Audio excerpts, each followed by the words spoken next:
I was a frustrated basketball player. Maraming naging disappointment sa buhay. Ito ang mga naging dahilan ng pagiging alcoholic ko. Bata pa lang ako, pangarap ko na maging isang basketball player at makapasok ng varsity. Na-involve ako dito during high school and college. Pero may isang aksidenteng nagpabago at kung saan nagsimula gumuho ang mga pangarap kong ito. Isa sa pinaka-tryout ko during my college para makapasok sa isang varsity ay humantong sa permanenteng paglabas ko sa mundo ng basketball. I was injured at muntik ko nang ikabalda. Pakiramdam ko, na-disappoint ko ang mga taong nasa paligid ko, pati na rin ang sarili ko. Nagsimula na ako ma-frustrate. Ang dami ko nang hinahanap sa sarili ko.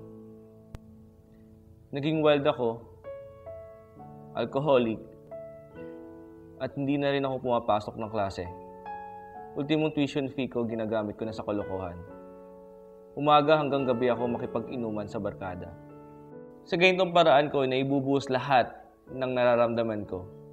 At hindi ko namamalayan, naging alipin at nahihirapan na akong alisin ang lahat ng to. Ni hindi ko nakita ang hirap nila mama at papa para sa akin noong mga oras na yon, kasama ang alak at ng barkada. Habang tumatagal, lumalala ako.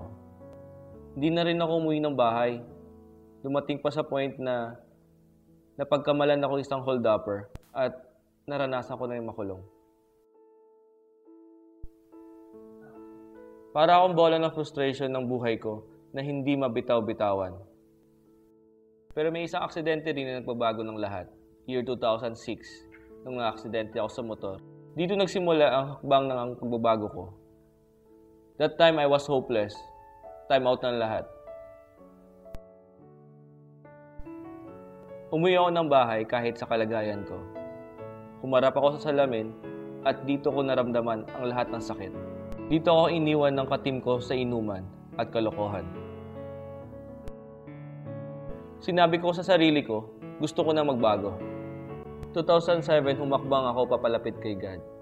Festival of Life that time sa Capitol at napadaan kami. Imbis na pumunta ako ng inuman, nakinig ako sa pastor. Habang nagsasalita siya, feeling ko ako yung kinakausap niya. Nagpa-altar call si Pastor Ancho.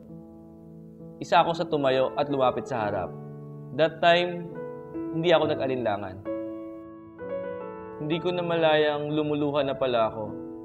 Niyakap niya ako at doon ako umiyak ng husto nung sinabi niyang, "Welcome back."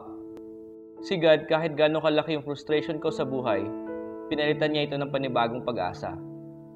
At kahit gaano kalaki man yung kasalanan ko from the past, tinanggap niya pa rin ako ng buo. Ang buhay ko ngayon ay tuloy na nagbago. Alak at kalokohan, wala na. Pag kay God ka, papalitan niya na sira mong pangarap, higit pa sa inaakala mo. Ngayon, nagmamay-ari ako ng isang business na ginagamit ko ito to win souls and make disciples. I have my 12 and open cells. Ako po si Richard Agayan Jr., 144 leader. Maraming salamat po sa inyong pagbibigay. Dahil sa inyong pagbibigay, ako ay naabot at nabago.